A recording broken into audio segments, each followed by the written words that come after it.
bitch, man!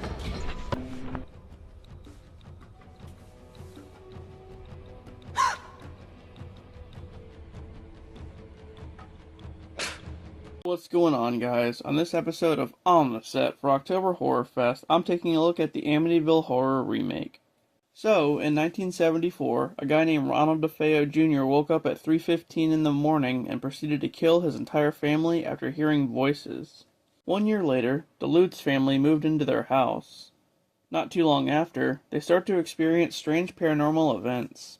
The Lutz daughter, Chelsea, starts talking to a little girl who ends up being the ghost of Jody, one of the DeFeo children. Sometime later, George and Kathy, the parents, decide to go out and hire a babysitter to watch their 3 kids.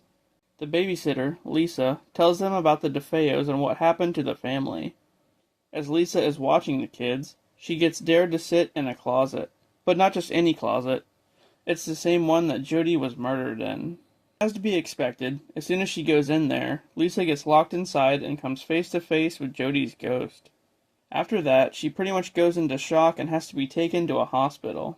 As time goes on, George starts to become more and more cold towards the family and starts to act like a douche. He hears the family dog barking in the boathouse outside, and he kills it with an axe. Aw, poor dog. Someone should call PETA. And clearly, something is up with George at this point.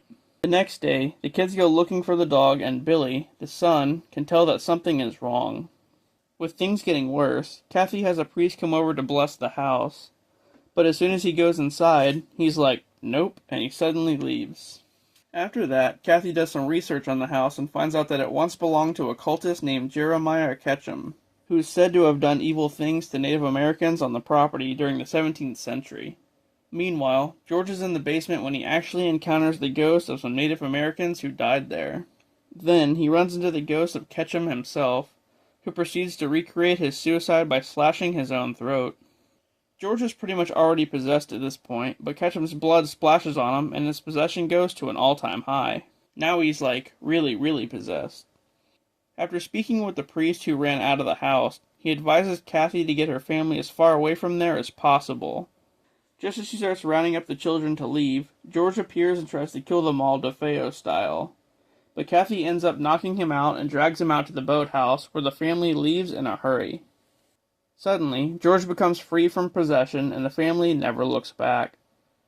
As it turns out, they had only been there almost a month. After that, we see Jody standing in the house when she suddenly gets pulled into the basement. The end. Well, this was an awesome remake. Ryan Reynolds killed it. Well, he definitely tried to, anyway. But yeah, he did a great job. Just like the original, the family got the hell out of there and never looked back. Tomorrow, I take a look at the Evil Dead remake, and I'll see you then.